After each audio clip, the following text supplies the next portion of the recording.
முதலாவதாக சில சகோதரர்கள் கடந்த சில நாட்களுக்கு முன்பதாக சகோதரர் முஃபாரிஸ் ரஷாதி என்பவர் முகநூல் நேரலையில் ஒன்றிலே பலவிதமான விமர்சனங்களை சிடிஜே அமைப்பை பற்றியும் அறிஞர் பிஜே அவர்களை பற்றியும் என்னை பற்றியும் முன்வைத்து இருக்கிறார். அது சம்பந்தமாக உங்களுடைய நிலைப்பாடு என்ன, உங்களுடைய பதில் என்ன என்பதை பல சகோதரர்கள் நமக்கு வாட்ஸ்அப் வழியாக கேட்டிருந்தார்கள். எனவே இன்றைய நிகழ்ச்சியிலே முதலாவது பதிவாக முஃபாரிஸ் ரஷாதி என்பவர் என்ன மாதிரி ஒரு நிலைப்பாட்டில் இருக்கிறார், அவர் சொன்ன செய்திகளுக்கு நம்முடைய பதில் என்ன என்பதை நாம் வழங்கலாம் என்று நினைக்கிறோம். அதாவது உங்களுக்கு தெரியும், கடந்த மே மாதத்திலே இந்த முஃபாரிஸ் ரஷாதி என்பவர் சூனியம் உண்டா, கண்ணூறு விளக்கம், கருஞ்சீரக ஹதீஸ் பற்றிய தெளிவுகள் இன்னும் பலவற்று என்று சொல்லி ஒரு பதிவை இட்டு முகநூல் நேரலையிலே அல் குர்ஆனுக்கு முரண்படும் செய்திகள் சம்பந்தமாக பல விஷயங்களை பேசியிருந்தார். அவர் பேசின ஒவ்வொரு விஷயத்திற்கும் குர்ஆனின் அடிப்படையிலும் ஹதீஸின் அடிப்படையிலும் தெல்ல தெளிவாக வரிக்கு வரி பதிலாக கிட்டத்தட்ட 3 மணித்தியாலங்களாக அவருடைய அந்த உரைக்கு நாம் மறுப்பு தெரிவித்திருந்தோம். இது எப்ப நாங்க தெரிவிச்சிருந்தோம் என்று சொன்னா கடந்த மே மாதத்துல. ஆனா பல மாதங்கள் கடந்தும் சகோதரர் முஃபாரிஸ் ரஷாதி அவர்களிடமிருந்து எந்த ஒரு பதிலும் வராமல் இருந்தது. வழமையாக குர்ஆனுக்கு முரண்படும் செய்திகள் சம்பந்தமாக நாங்க எந்த பதில் சொன்னாலும், எந்த விவாத அழைப்பு கொடுத்தாலும், நம்முடைய நிலைப்பாட்டுக்கு மாற்று கருத்தில் இருப்பவர்கள் அதை நைஸா நழுவி, அதை கேட்டும் கேட்காமலும் பார்த்தும் பார்க்காமலும் அதை உள்வாங்கி கொண்டால் விபரீதமாகிவிடும், தங்களுடைய கொள்கைக்கு படுபயங்கர பாதிப்பு ஏற்பட்டுவிடும் என்று சொல்லி அப்படியே நைஸா நழுவிடுவாங்க. கலூர மீன்ல நழுவியவர்களை போன்று நைஸாக நழுவி விடுவார்கள். அதே வரிசையில் தான் முஃபாரிஸ் ரஷாதி என்பவரும் நழுவி விட்டார். உருப்படியான பதில்களை சொல்ல மாட்டார், தாக்கு பிடிக்க மாட்டார்கள். அல் குர்ஆனுக்கு அறிவிப்பாளர் வரிசையிலே ஆதாரபூர்வமான செய்திகள் எந்த விதத்திலும் முரண்படாது என்ற கருத்தில் உறுதியாக இருப்பவர்களை போன்று மக்களிடம் காட்டிக் கொள்வார்கள். ஆனா நாங்க கேட்கிற எந்த கேள்விகளுக்கும் அவர்களிடமிருந்து உருப்படியான பதில் வராது, மௌனம் சாதிப்பார்கள். மௌனம் தான் அவர்களுடைய கொள்கையில் உறுதியற்ற தன்மையை காட்டுகிறது என்பதை வளமையாக அவர்கள் கடைபிடித்து வருவதனால் இவரும் மௌனமாக இருக்கிறார். இவர்கள் வாய் திறக்க மாட்டார்கள். அந்த சிந்தனையிலே, அந்த கொள்கையிலே இருப்பவர்கள் இப்படித்தான் இருப்பார்கள் என்று நாங்களும் அதை அலட்சியம் செய்துவிட்டோம். ஆனா 5 மாதங்கள் கடந்து மீண்டும் நேரலையில வந்து சில சகோதரர்கள் இவரிடம் கேள்விகளை கேட்கும் பொழுது என்ன சொல்கிறார்? சிடிஜேயுடன் நான் விவாதிக்க மாட்டேன், அப்துல் ராசிக்குடன் நான் விவாதிக்க மாட்டேன். சரி, அறிஞர் பிஜே அவர்களோடு விவாதிப்பீர்களா என்று கேட்டா அதை பிறகு பார்த்துக் கொள்வோம் என்ற மாதிரி ஒரு நிலைப்பாட்டில் விவாத அழைப்பை ஏற்றுக்கொள்ளாமல் வெருண்டோடுவதற்கு சில காரணங்கள் என்ற பெயரில் அவர் போலித்தனமான காரணங்களை முன்வைத்துக் கொண்டிருக்கிறார். என்ன காரணங்களை முன்வைத்திருக்கிறார்? அவர் சொல்றதை நீங்க கேளுங்க. சிடிஜேயோடு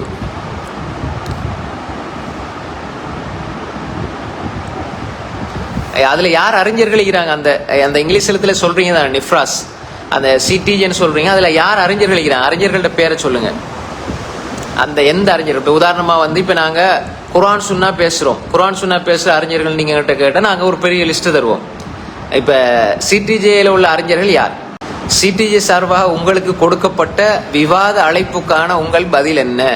அதை நான் கேட்கிறேன். சிடிஜே உதாரணமா நீங்க ஒரு இங்கிலீஷ் எழுத்த போட்டு, இப்ப நான் வந்து என்ன சொல்றேன், எம்டிஜே சரியா, அல்லது என்டிஜே அல்லது ஏதாவது ஒரு டிஜேன்னு போடுங்க, ஓடிஜே பிடிஜே அல்லது ஏதாவது ஒரு டிஜேன்னு சொல்லி ஏதாவது ஒன்று போட்டு நான் விவாதத்துக்கு வாங்கன்னு கூப்பிடுறதுல என்ன பிரயோசனம் இருக்குது? அந்த டிஜேல வந்து யார் அறிவாளி, அதாவது மார்க்க அறிவுள்ளவங்க யார் இருக்கிறாங்க? நான் கேட்கிறேன், யாரு வந்து அதுல மார்க் அறிஞர் நீங்க யார சொல்றீங்க? எந்த மார்க் அறிஞர்? அப்ப அந்த அறிஞரை பத்தி ஒரு அறிவு எங்களுக்கு வேணுமே. சும்மா அந்த அமைப்பு கூப்பிடுறாங்க, அந்த அமைப்பு கூப்பிடுறாங்க, எஸ்டிஜே அல்லது ஏடிஜே அல்லது பிடிஜே அல்லது சிடிஜே அல்லது டிடிஜே இங்கிலீஷ் எழுத போட்டுட்டு விவாதம் வாங்கன்னு சொன்னால் முதலாவது அதுல யார் இருக்கிறாங்க? அதுல யார் அறிஞர் மார்க் அறிஞர் நீங்க யார சொல்றீங்க? ஒரு 2 பேரை சொல்லுங்க, இன்ஷா அல்லாஹ் பாப்போம்.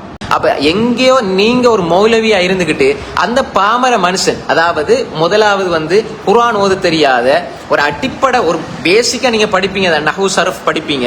அதே மாதிரி நஹுண்டா என்ன, சரஃப்ண்டா என்ன, ஃபஅல ஃபஅலா ஃபஅலுண்டா என்ன, அதுக்கப்புறம் நஹுண்டா என்ன, அதுக்கப்புறம் பலாகா, அதுக்கப்புறம் பதி, இப்ப அதப் அல் அரபி அரபு இலக்கியம், அதுக்கப்புறம் உசூல்கள், அதுல ஒரு 7-8 வருஷம் நீங்க படிச்சிருப்பீங்க.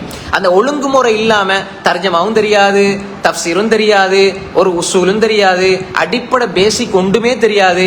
அன்பிற்குரிய சகோதரர்களே, இவர் என்ன பதில் சொல்கிறார் என்று பாருங்க. சிடிஜேயின் விவாத அழைப்பை நீங்கள் ஏன் ஏற்றுக்கொள்ளாமல் இருக்கிறீர்கள் என்று கேட்டால், சிடிஜே அமைப்புல அறிஞர்கள் இல்லை, ஆய்வாளர்கள் இல்லை. எனவே ஆய்வாளர்கள் இல்லாத, அறிஞர்கள் இல்லாத ஒரு அமைப்போட நான் ஏன் விவாதிக்கணும், அப்படி விவாதிப்பது நேர விரயம் என்பது அவருடைய பதிலாக இருக்குது.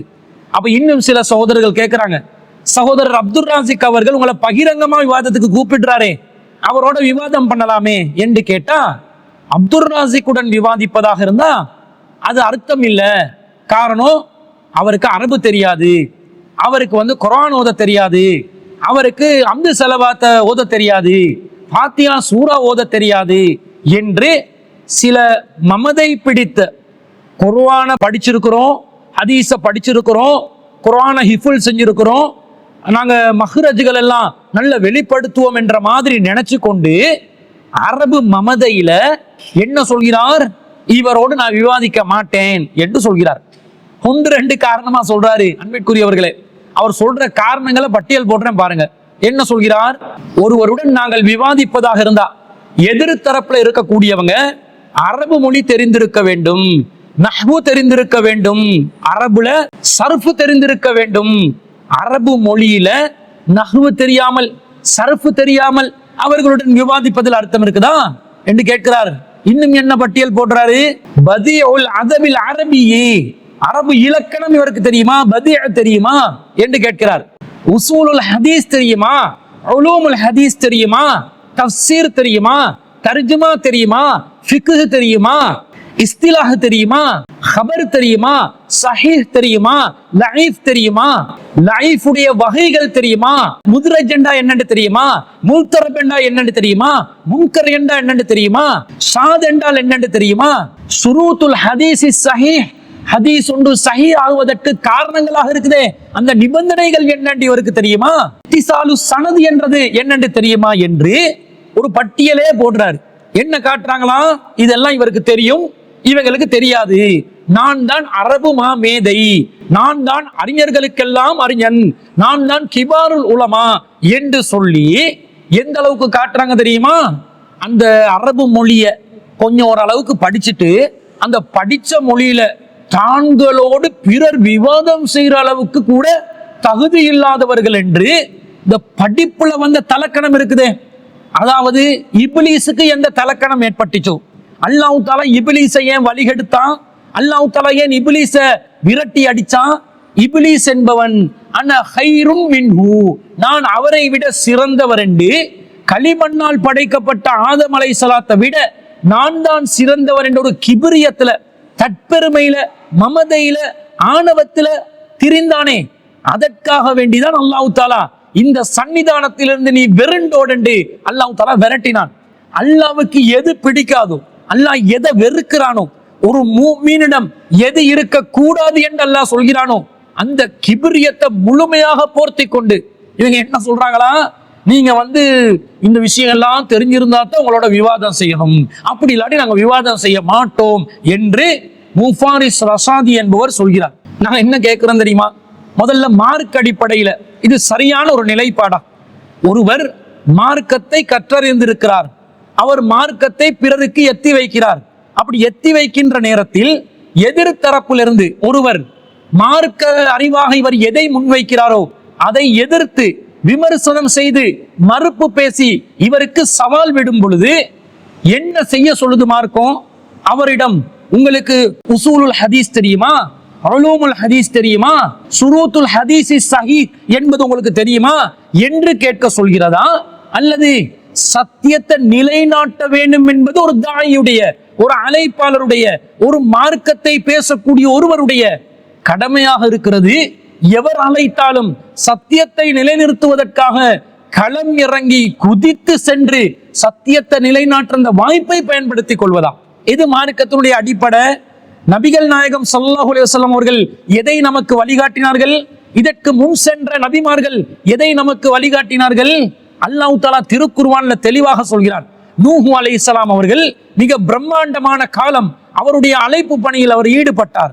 இன்னி தஅவுது கௌமி லைலம் வ நஹாரா, எனது சமூகத்தை நான் இரவு பகல் பாராமல் அழைத்து கொண்டே இருக்கிறேன் என்று அவருடைய தாவா பணி சம்பந்தமாக அல்லாஹ் தஆலா குர்ஆன்ல சொல்றான். இவர் எத்தி வைத்த ஏகத்துவத்துக்கு எதிராக மக்கள் களம் இறங்கினார்கள், விவாதம் புரிந்தார்கள். நூஹ் அலைஹிஸ்ஸலாம் அவர்களுடன் விவாதம் புரிந்தார்கள். நூஹ் அலைஹிஸ்ஸலாம் அவர்கள் இந்த விவாதத்திலிருந்து பின்வாங்கினாரா? பின்வாங்கவில்லை, எதிர்த்து நின்றார். இவரும் விவாதம் புரிந்தார், சத்தியத்தை நிலைநாட்டினார், ஏகத்துவத்தை நிலைநிறுத்தினார் என்று அல்லாஹ் தஆலா திருக்குர்ஆன்ல சூரத்து ஹூதுல 11வது அத்தியாயத்துல 32வது வசனத்துல அல்லாஹ் சொல்லி காட்டுறான். எப்படி சொல்லி காட்டுறான்? காலு, அவர்கள் சொன்னார்கள், யா நூஹ், நூஹே, கது ஜாதல்தனா ஃபஅக்ஸர்த ஜிதாலனா, நீங்க அதிகமாக நம்மோடு தர்க்கித்து விட்டீர்கள், அதிகமாக விவாதம் புரிந்து விட்டீர்கள். ஃபஅதினா பிமா தஇதுனா இன் குன்த மினஸ் ஸாதிகீன், நீங்கள் உண்மையாளராக இருந்தால் நீங்க எதை எங்களுக்கு எதிராக வாக்களிக்கிறீர்களோ அதை கொண்டு வாருங்கள் என்று நூஹ் நபி அலைஹிஸ்ஸலாம் அவர்களுக்கு எதிராக அந்த மக்கள் சொன்னார்கள் என்று அல்லாஹ் குர்ஆன்ல சொல்றான். இப்ப நூஹ் அலைஹிஸ்ஸலாம் போய் அந்த மக்களிடம், உங்களுக்கு வஹீ தெரியுமா? நான் பேசுற மொழியில தேர்ச்சி பெற்றவர்களாக நீங்க இருக்கிறீங்களா?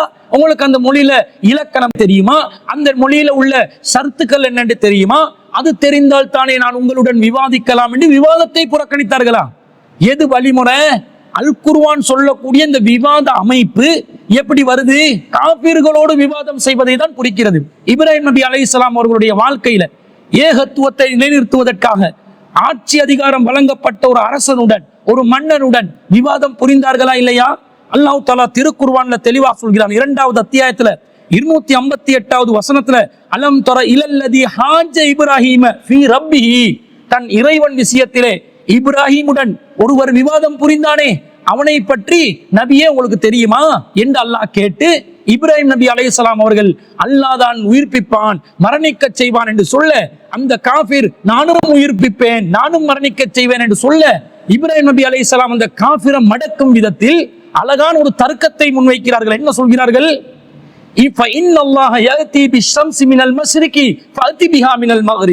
அல்லாஹ் தஆலா சூரியனை கிழக்கில் உதிக்க வைக்கின்றான், நீ அதை மேற்கில் உதிக்க செய் என்று சொன்ன உடனே அந்த காஃபிருடைய நிலை என்னவானது? அல்லாஹ் சொல்கிறான், ஃபபுஹிதல்லதி கஃபர், இறைவனை நிராகரித்தவனும் வாயடைந்து போனான் என்று அல்லாஹ் சொல்கிறானா இல்லையா? இப்ராஹிம் அலைஹிஸ்ஸலாம் அவர்கள் யாரோட விவாதம் செஞ்சாங்க? காஃபிரோட தானே விவாதம் செஞ்சாங்க. அந்த காஃபிருக்கு இப்ராஹிம் நபி அலைஹிஸ்ஸலாம் அவர்கள் பேசிய அந்த மொழியில் தேர்ச்சி இருக்கிறதா? அவருக்கு அந்த மொழியின் இலக்கணம் தெரியுமா? அதை வாசிக்க தெரியுமா? அதை உச்சரிக்க தெரியுமா? அந்த மொழியின் மஹ்ரஜ் அவர் வெளிப்படுத்துவாரா? இதை கேட்டுக்கொண்டிருந்தாங்களா? மார்க்கத்தை நிலைநாட்டும் அந்த விஷயத்திலே களம் இறங்கினார்களா? ஆட்சி அதிகாரம் படைத்தவராக இருந்தாலும் சரி, பொதுவாக நிற்கக்கூடிய ஒரு சாதாரண ஒரு பொதுமகன், கல்வி அறிவு இல்லாத ஒரு பாமரனாக இருந்தாலும் சரி, யாரு வந்தாலும் சத்தியத்தை நிலைநிறுத்துவதற்காக பாடுபடக்கூடியவர்கள் களத்தில் இறங்க வேண்டும் என்றதை அல்லாஹ் இந்த வசனத்துல சொல்லி காட்டுறானா இல்லையா? அடுத்ததாக நபிகள் நாயகம் ஸல்லல்லாஹு அலைஹி வஸல்லம் அவர்களுக்கு அல்லாஹ் தஆலா கட்டளையிடுறான். சூரத்துன் நஹ்ல்ல 16வது அத்தியாயத்துல 125வது வசனத்துல, உதுஉ இலா சபீலி ரப்பிக பில் ஹிக்மதி, அல்லாஹ் தஆலா சொல்கிறான், ஹிக்மத்துடன், ஞானத்துடன் உமது இறைவனின் பாதையை நோக்கி அழைப்பீராக, வல் மௌஇலத்தில் ஹஸனா, அழகான அறிவுரையுடன் மக்களை அழைப்பீராக, வஜாதிலுஹும் பில்லதி ஹிய அஹ்சன், அவர்களுடன் அழகிய முறையில் விவாதம் புரிவீராக என்று அல்லாஹ் தஆலா சொல்கிறான். யாரோட விவாதம் புரிய சொல்கிறான்? காபிர்களுடன் விவாதம் புரிய சொல்கிறான். அப்ப இந்த காபிர்களாக இருந்த அபூ ஜஹலிடம், அபூ சுஃபியானிடம் ஆரம்ப கால நிலையில் அல்லாஹ்வின் தூதர் ஸல்லல்லாஹு அலைஹி வஸல்லம் அவர்கள் விவாதம் புரிவதற்கு செல்லும் போது, உங்களுக்கு குர்ஆனுடைய இலக்கணம் தெரியுமா? அரபு இலக்கணம் தெரியுமா? சர்ஃபு தெரியுமா? நஹ்வு தெரியுமா? அல் குர்ஆன் தெரியுமா? கிதாப் என்றா என்னன்னு தெரியுமா? இதெல்லாம் கேட்டு, இதெல்லாம் தெரியாதான் உங்களோட நான் விவாதிப்பேன் என்று நபிகள் நாயகம் ஸல்லல்லாஹு அலைஹி வஸல்லம் அவர்கள் சொன்னார்களா? அவர்களுக்கு அல்லாஹ்வை பற்றி நிலைநிறுத்தும் அந்த தாவா பணியில் ஈடுபடும் பொழுது வருகின்ற எல்லா சவால்களையும், எல்லா விவாதங்களையும் எதிர்கொண்டார்களா? என்ன செய்தார்கள்? நபிகள் நாயகம் ஸல்லல்லாஹு அலைஹி வஸல்லம் அவர்களுடைய வாழ்க்கையில அவங்க செஞ்ச விவாதங்கள், அந்த தாவாவை எத்தி வைக்கும் போது வந்த தர்க்கங்களில் எல்லாமே நபிகள் நாயகம் ஸல்லல்லாஹு அலைஹி வஸல்லம் அவர்கள் ஏகத்துவத்தை நிலைநாட்டும் பேச்சுக்களை நிலைநிறுத்தினார்கள். பின்வாங்கினாங்களா? அப்ப நபி ஸல்லல்லாஹு அலைஹி வஸல்லம் அவர்கள் காஃபிர்களிடம் தகுதி இருந்தால் தான் நான் விவாதிப்பேன் என்று காஃபிருக்கே சொல்லல. இவங்க என்ன சொல்றாங்க? முஸ்லிம்களோடு அவங்களோட பார்வையில நாங்க அசத்தியத்துல தானே இருக்கிறோம், அவங்களோட பார்வையில நாங்க வழிகேட்டுல தானே இருக்கிறோம், எங்களோட பார்வையில அவங்க வழிகேட்டுல இருக்கிறேன்னு நாங்க சொல்றதா இருந்தா அவங்களோட பார்வையில நாங்க வழிகேட்டு தானே. அப்ப அவருடைய கடமை என்ன? இந்த வழிகேட்டை திருத்தணுமா இல்லையா? இந்த வழிகேட்டிலிருந்து நம்மளை பாதுகாக்கணுமா இல்லையா? நம்மளை நம்பி இருக்கிற மக்களை நம்மளிடமிருந்து காப்பாற்றி நேர்வழியை நிலைநிறுத்துற அந்த பொறுப்பு அவங்க கிட்ட இருக்கணுமா இல்லையா? இருக்கணும். ஆனா அதுக்கு ஏத்த மாதிரி நடந்து கொள்றாங்களா? நடந்து கொள்ளல. என்ன கேட்கிறாங்க தெரியுமா? கிதாபுகளோட பெயர்களை அடுக்கிறது. இந்த சலஃபு ஆலிம்களுடைய மனநிலையே இதுதான். ஏதாவது ஒன்று சொன்னா உடனடியாக கிதாபுகள்கிட்ட பேரை அடுக்குவாங்க, இமாம்கள்ட்ட பேரை சொல்லுவாங்க. சொன்ன உடனே தான் 4 பேர் பார்க்கும்போது, ஓஹோ இந்த இமாமை பற்றியும் இவர்களுக்கு தெரியுமா, இந்த கிதாபையும் இவர்களுக்கு தெரியுமா, இதையும் இவர்கள் வாசிக்கிறார்களா என்று அப்படி ஒரு பில்டப்பை காட்டினாதான் மக்கள் மத்தியில ஒரு விதமா தனக்கு ஒரு இடத்தை உருவாக்க முடியும். அவங்கள சுன்னத்துல் ஜமாத்தில் உள்ளவங்களை ஹஸ்ரத்து ஹஸ்ரத்து என்று பின்னுக்கு போற மாதிரி இவங்களை அஷேகு அஷேகு என்று பின்னாடி வரணும் என்றதுக்காக, தனக்கு ஒரு மரியாதையை ஏற்படுத்திக் கொள்வதற்காக பொதுமக்களை சாதாரணமான நிலையில் வைத்து மார்க்கத்தை கற்றறிந்தவர்களுக்கு மக்களிடமிருந்து மரியாதையையும் ஃபுலூஸையும் எதிர்பார்ப்பதற்காக வேண்டி, காசு பணத்தை எதிர்பார்ப்பதற்காக வேண்டி இவர்கள் நடத்தும் நாடகமாகத்தான் இது இருக்கிறது. அதுல எந்த மாற்று கருத்தும் இல்லை. எவனாவது ஒருத்தன் ஒரு கல்விமானா இருந்தா அவன் வாசிக்கிற புத்தகங்கள்ட பேரை பட்டியல் போட்டு சொல்லி கொண்டிருப்பானா, நான் இந்த புத்தகத்தை வாசிக்கிறேன். என்ன கேட்கிறாரு தெரியுமா? இதுக்குதான் நாங்க சிரிக்கணும். மொத்தம் புஸ்தகம் கொண்டு வாசிக்கிறான், ஒரு கிதாபை வாசிக்கிறான் இருந்தா அந்த கிதாபை வாசிச்சு படிப்பினையை பெற்று சையான ஹதீஸ்களை எடுத்து அதுல இருக்கக்கூடிய சத்தியம் என்னன்றதை புரிஞ்சு மக்களுக்கு எத்தி வச்சு கொண்டு போயிட்டு கொண்டு இருப்பானா? நான் வாசிக்கும் கிதாப் இவர் வாசிப்பாரான்னு காட்டுறாங்க. செய்துல் ஹாத்திரி, இப்னுல் ஜௌசியுடைய செய்துல் ஹாத்திரியை நான் கொடுத்தால் இவர் வாசிப்பாரா கேட்கிறாரு. அதே போன்று இப்னுல் ஜௌசியுடைய தல்பீஸ் இப்லீஸை கொடுத்தால் இவர் வாசிப்பாரா? இமாம் இப்னுல் கையிமுடைய ஜாதுல் மஆதை கொடுத்தால் வாசிப்பாரா? இப்னு ஹஜர் அவர்களுடைய ஃபத்துல் பாரியை கொடுத்தா வாசிப்பாரா? அது சொல்றாங்க. நான் வாசிக்கிறேன் பாருங்க, இந்த தல்பீஸ் இப்லீஸ் இப்ப நான் வாசிச்சு கொண்டு இருக்கிறேன், ஒரு மௌலவி அதை மொழிபெயர்க்கிறார், அவர் எனக்கு அனுப்பி வச்சா நானும் அதை கரெக்ஷன் பார்த்துருவேன் என்ற அளவுக்கு விளங்குதா? கிபிரியத்தை எப்படி வெளிப்படுது என்று விளங்குதா? இந்த தற்பெருமைக்கு இஸ்லாத்துல இடம் இருக்குதா? நாங்க கேட்கிறோம். இந்த தல்பீசு இபிலிஸையும் இந்த ஜாதுல் மஆதையும் இந்த ஃபத்துல் பாரியையும் இவர்கள் சொல்லக்கூடிய இந்த செய்துல் ஹாத்திரையும் நபிகள் நாயகம் ஸல்லல்லாஹு அலைஹி வஸல்லம் அவருடைய காலத்துல இருந்ததா? என்னமோ எப்படி காட்டுறாங்க தெரியுமா? இந்த கிதாபுகளை வாசிச்சாதான் இஸ்லாத்தையே பிரச்சாரம் செய்யலாம், இஸ்லாத்தையே மக்களுக்கு எத்தி வைக்கக்கூடிய ஆய்வு செய்யக்கூடிய அறிஞர்களாக இருக்கலாம் என்ற மாதிரி ஒரு தோற்றத்தை காட்டுறாங்க. பொதுமக்களை இந்த மார்க்கத்தை படிக்கிறதுல இருந்து தூரமாக்கி ஆலிம்கள் உலமாக்கள் என்று இருக்கக்கூடியவர்களுக்கு மட்டும்தான் தனி தகுதி இருக்கிற மாதிரி ஒரு தோற்றத்தை காட்டுறதுக்காக வேண்டி அவங்க அறிஞர்கள் அவங்களோட புத்தகத்தை எழுதி இருக்கிறாங்க. அதை வாசிச்சால்தான் நாங்க இந்த தாவா களத்துல அல்லது இந்த சத்தியத்தை நிலைநாட்டுற பணியில இருக்கலாம் என்ற மாதிரி ஒரு தோற்றத்தை காட்டுறீங்களே, இது எவ்வளவு குர்ஆன் சுன்னாவுக்கு எதிரான ஒரு நிலைப்பாடு. நபிகள் நாயகம் ஸல்லல்லாஹு அலைஹி வஸல்லம் அவர்களுக்கு தெரிந்த ஒரே ஒரு கிதாப் தான் அது அல் குர்ஆன். கிதாபுல்லாஹ், அல்லாஹ்வுடைய வேதமான அல் குர்ஆன். அல் குர்ஆனுக்கு செயல் வடிவமாக தன்னுடைய வாழ்க்கையை வைத்து மக்களுக்கு தாவா செய்தார்கள். அதற்கு எதிராக வரக்கூடிய எந்த சவாலா இருந்தாலும், எந்த ஒரு நெருக்கடி வந்தாலும் அதை தைரியமாக முகம் கொடுத்தார்கள். வாதமாக இருந்தாலும் விவாதமாக இருந்தாலும் எந்த பிரச்சனையாக இருந்தாலும் குர்ஆனை கொண்டும் தன்னிடம் இருக்கக்கூடிய சுன்னாவை கொண்டும் நபிகள் நாயகம் ஸல்லல்லாஹு அலைஹி வஸல்லம் அவர்கள் இஸ்லாத்தை நிலைநாட்டினார்கள் என்பதுதான் இஸ்லாமிய வரலாற்றிலே நாங்கள் வஹீயின் அடிப்படையில் பார்க்கிறோம். இவங்க எப்படி காட்டுறாங்க?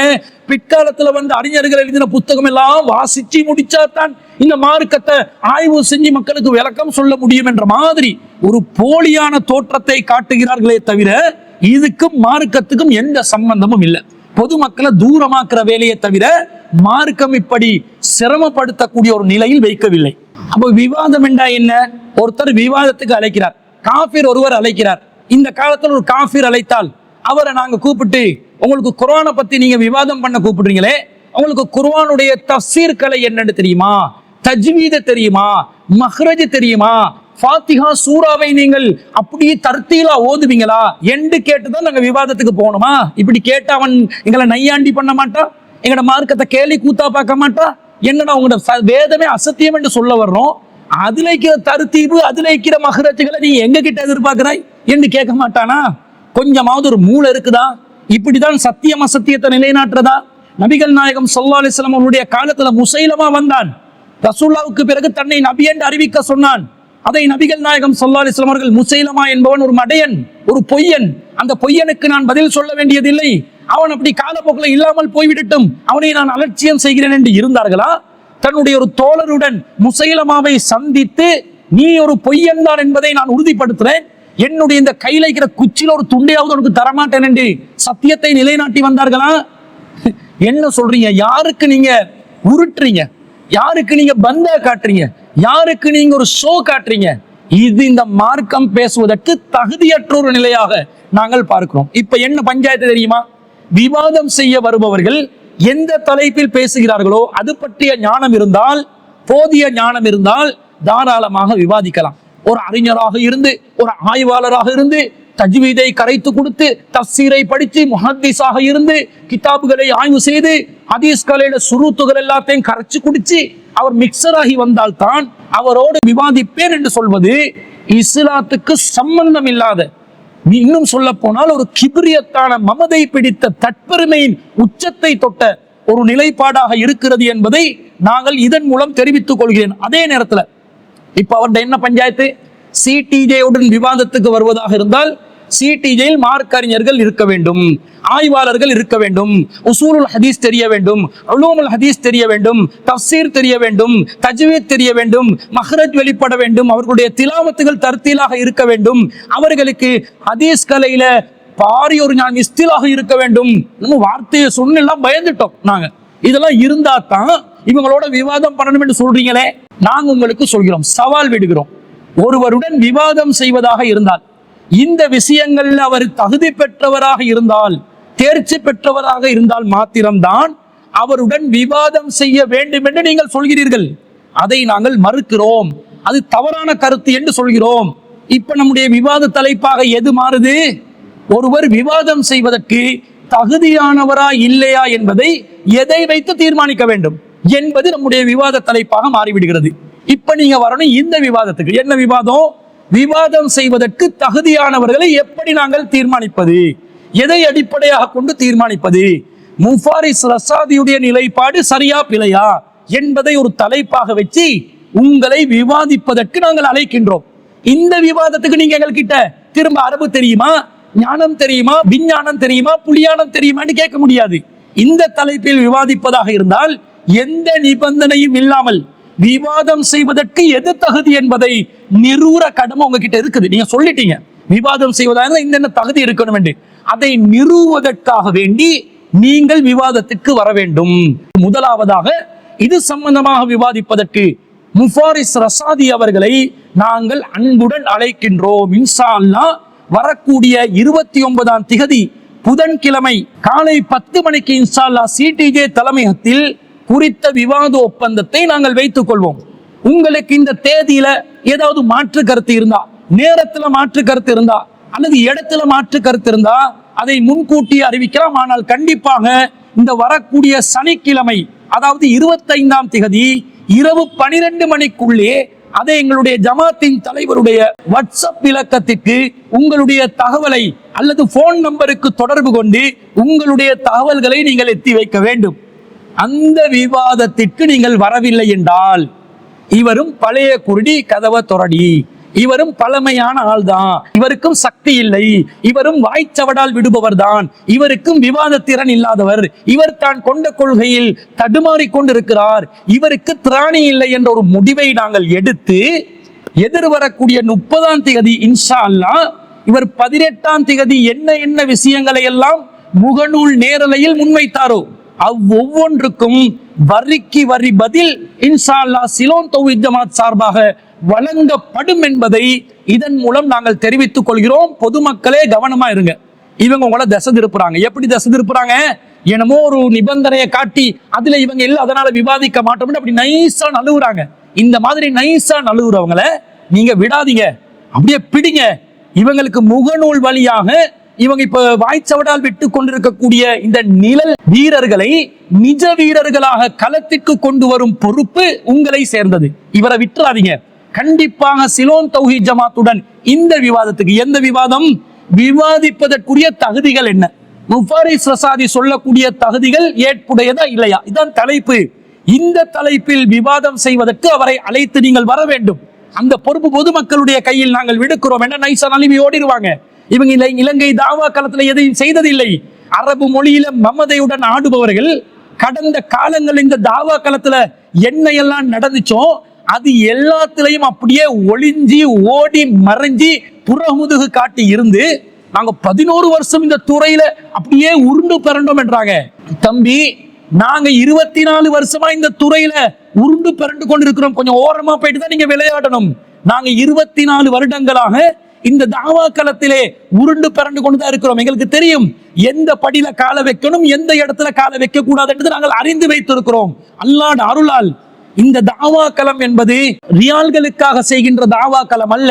இது சத்தியத்தை நிலைநிறுத்தும் ஒரு தாவா களமாக இருப்பதனால் நாங்கள் கொண்ட கொள்கையில் எவர் எதிர்கருத்து கொண்டாலும் அதை எதிர்த்து சத்தியத்தை நிலைநிறுத்துவதற்கு தயாரான தெம்பும் தைரியமும் உள்ளவர்களாக இந்த தாவா களத்திலே முஸ்லிம்கள் மத்தியிலும் முஸ்லிம் அல்லாதவர்கள் மத்தியிலும் வந்த எல்லா எதிர்ப்புகளையும் தாண்டி வந்து இந்த களத்திலே நாங்கள் செயலாற்றி கொண்டு வருகிறோம். சும்மா முகநூல் வீரர்களாக, நிழல் வீரர்களாக செயல்படுபவர்கள் நாங்கள் அல்ல என்பதையும் தெரிவித்துக் கொள்கிறோம். அதே நேரத்தில் இவர் இந்த விவாதத்திற்கு வந்தால் இவர் விவாதம் செய்வதற்கு தகுதி என்று முன்வைத்த அனைத்து காரணிகளும் போலியானது என்றதை நாங்கள் நிரூபிச்சுட்டு இன்ஷா அல்லாஹ் குர்ஆனுக்கு முரண்படும் ஹதீஸ்கள் சம்பந்தமான அந்த விவாதத்திற்கான ஒப்பந்தத்தை அந்த விவாத மேடையில இன்ஷா அல்லாஹ் வைத்துக் கொள்வோம் என்பதையும் இந்த முஃபாரிஸ் ரசாதி என்பவருக்கு நாம் ஒரு சவாலாக பகிரங்கமாக விடுகிறோம்.